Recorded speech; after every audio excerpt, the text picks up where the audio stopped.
Hello everyone and welcome back to the Dungeon Learner's Guide. Today we've got another of our daily Pride Month decks. This is deck number 27 and it's titled Non-Binary Rule 0.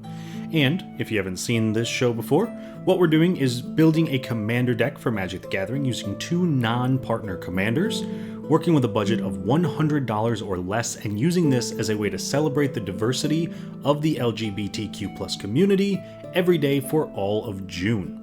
So our partners today are going to be Rule 0 partners, which means they're not technically legal as your commanders, but I still wanted to represent non-binary characters that are present in the lore of Magic the Gathering. So today we are using Ashiok, Dreamrender, and Niko Aris as two of our non-binary commanders, and yes, they are planeswalkers, not legendary creatures. Since this deck was made, Niko Aris has had a creature printing, so there is a creature of Niko out there now. Ashiok, still no creature card, so unfortunately, that is the case. But there is a Esper commander in the deck, so if you did want to swap them in for the two planeswalkers, you can do that as well, but we'll get to that later. So, the commanders that we're going to be working with today, we have Ashiok, which is 1 and then a hybrid blue-black for a 5 loyalty legendary planeswalker Ashiok. They've got spells and abilities your opponents control can't cause their controller to search their library, and -1, target player puts the top 4 cards of their library into their graveyard, then exile each opponent's graveyard. Already very powerful, doing pretty good things in Commander just on its own, being able to prevent tutoring, shuffling, things like that. But even better when combined with their partner, Niko Aris, which is X white-blue-blue for a 3 loyalty legendary planeswalker Niko. When Niko enters the battlefield, create X shard tokens, which are enchantments. You can pay 2, sacrifice it, scry 1, draw a card. Then +1, up to 1 target creature you control can't be blocked this turn. Whenever that creature deals damage this turn, return it to its owner's hand. -1, Niko deals 2 damage to target tapped creature for each card you've drawn this turn. And -1, create a shard token. So not a ton of overlap in abilities, so let's jump into our themes, break down exactly what we want to be doing with this deck, and why these two partners work as our commanders. First up, our main theme, and something that the vast majority of our deck is based around, is mill. We want to mill out our opponent's libraries, we want to take their decks, put them into their graveyards, and win because they can't draw any more cards. So a good example of how we're going to do that is with cards like Mirko Vosk Mind Drinker, which is 3 blue-black for a 2/4 legendary creature vampire. He's got flying. When he deals combat damage to a player, that player reveals cards from the top of their library until they reveal 4 land cards, then put those cards into their graveyard. So obviously this does have to deal damage, which is not ideal for a lot of our stuff, but being able to reveal until a player hits 4 lands is very powerful, and it's a great way to mill a ton of cards very, very quickly. Moving on to our second theme of the deck, this one is enchantments, and more specifically, constellation effects. One of the main things that kind of goes unnoticed about Niko Aris is that Niko creates shard tokens which are enchantments. So we can use cards like Agent of Erebos to really benefit from making a ton of enchantments kind of out of nowhere. Because Agent of Erebos is 3 and a black for a 2/2 enchantment creature zombie, and it has Constellation. Whenever Agent of Erebos or another enchantment enters the battlefield under your control, exile all cards from target player's graveyard. All we need to do is trigger this 3 times on 1 turn, which is very easy because we can just pay Niko for X equals 3, and then we exile every single one of our opponent's graveyards. Now that also ties in very well to our final theme of the deck, which is exile. There's a lot of decks that want cards in their graveyard, and a lot of times Mill struggles to deal with that because you could kind of be helping your opponents by milling them. So because we have Ashiok in the command zone, because we have things like Agent of Erebos, we also have cards like Leyline of the Void, which is 2 black for an enchantment. If it's in your opening hand, you may begin the game with it on the battlefield, and if a card would be put into an opponent's graveyard from anywhere, exile it instead. This is a great way to make sure that as we mill our opponents, they are getting no benefit from it. It will never actually hit their graveyard, it will instead get immediately exiled, so we're not helping out the dredge decks, we're not helping out the lands decks and the graveyard decks, the reanimators. It is just pure benefit for us and pure downside for our opponents, hopefully allowing us to win the game pretty quickly once this hits the board. Moving on though, to our next part of this deck tech, this is where we're going to talk about some of our key cards in the deck.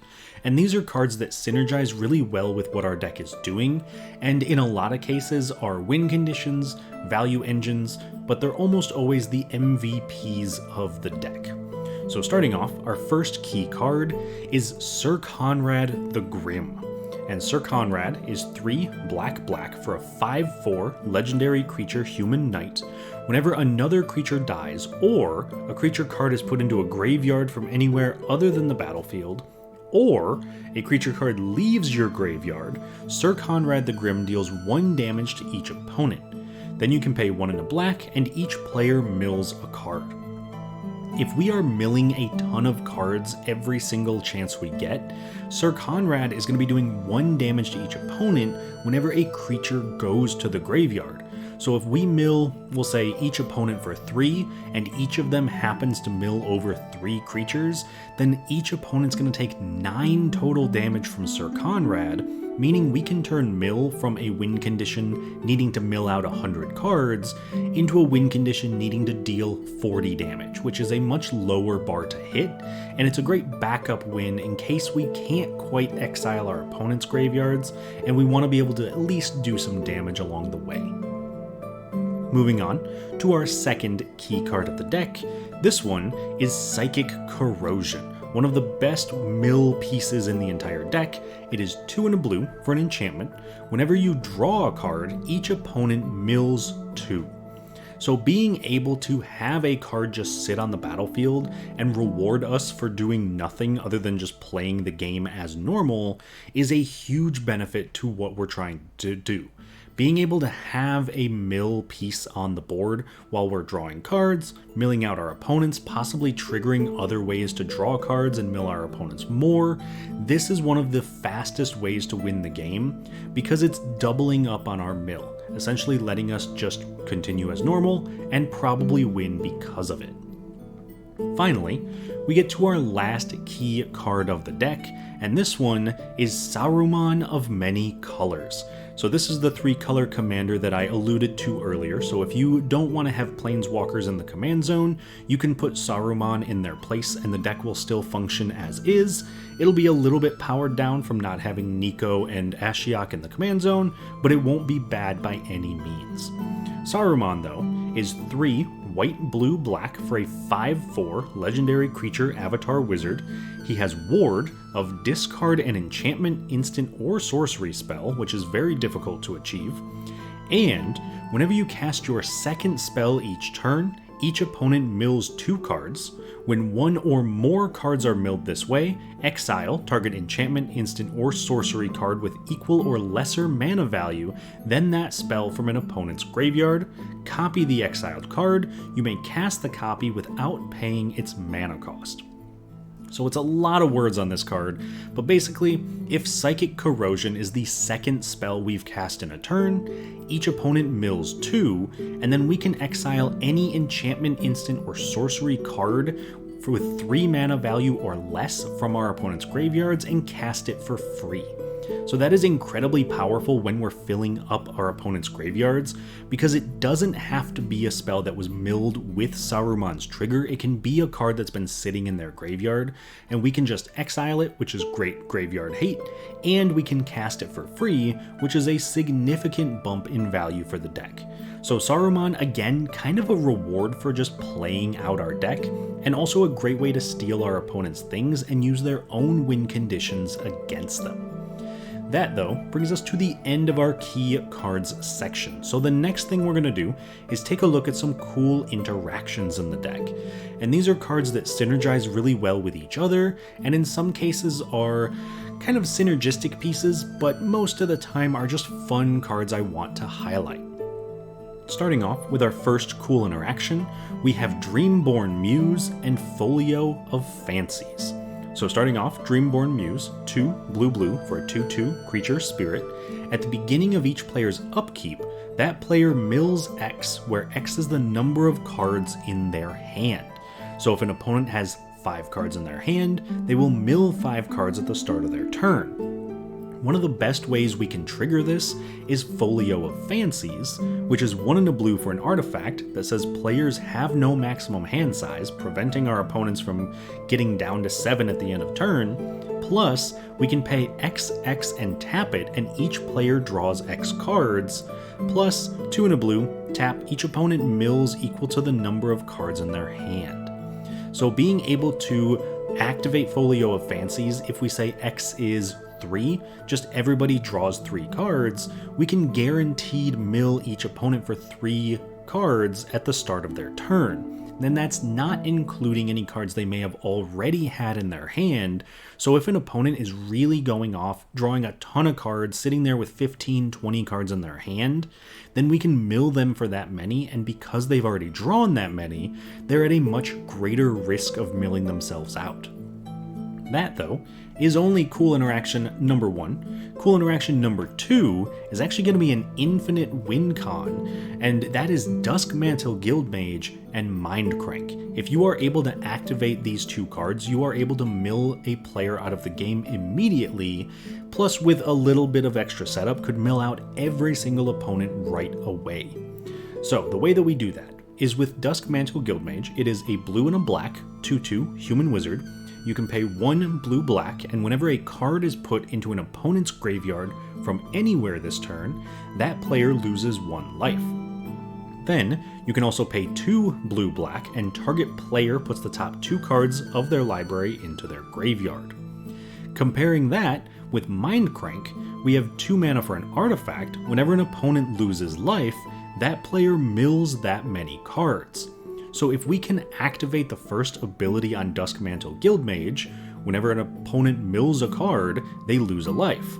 Then, because they lost a life, Mindcrank will trigger and cause them to mill 1 card.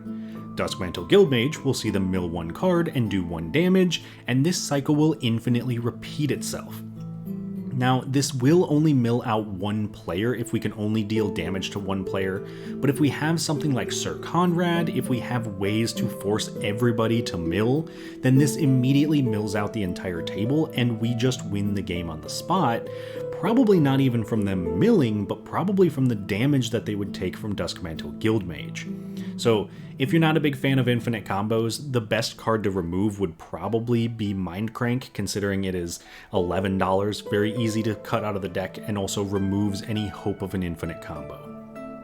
Anyways though, that will bring us to the final piece of our deck tech for today, which is the price of the deck, which came in at $86.85, with the most expensive card in the deck being Zelix Sanity Flare at a massive $17.52. Now, I'm going to be perfectly honest, I have no idea why this card is almost $18. If you know, I would love some explanation here because I don't know what's going on with this card. But it is 2 and a blue for a 2/3 legendary creature horror. It has Hive Mind. Whenever a player mills 1 or more creature cards, you create a 1/1 black horror creature token. Then you can pay 1, tap, target player mills 3 cards, and it has choose a background. Now obviously this is not our commander for the deck, so the background not really relevant. And it is very powerful to make creatures when our opponents are milling creatures, but we do only get 1 horror creature token whenever 1 or more creatures are milled. So if we mill, say, 10 cards for each opponent in 1 big shot, we wouldn't get a ton of creatures, we would get just 1. So like I said, I'm not quite sure why this is so expensive. I would love an explanation if you happen to know, but I do think it is a worthy include if we're looking to kind of flood the board with some creatures and protect our planeswalkers. That, though, brings us to the end of our deck tech for today. So thank you all so much to everybody for watching. If you haven't already, I would love it if you would like the video and subscribe to the channel. We are getting close to the end of our daily Pride Month decks, but I still do a bunch of Commander content here on YouTube as well, so I'd love it if you would stick around for that. Otherwise, if you want to go a little bit above and beyond in supporting the channel, you can find us over on Patreon, patreon.com/dungeonlearnersguide, and right here on YouTube as a channel member. So as always, a huge shout out and a thank you to all of our patrons and channel members, and as always, I hope you all have had a wonderful Pride Month so far. I hope that the rest of the month continues to be great, and I will see you on the other side of the Dungeon Learner's Guide.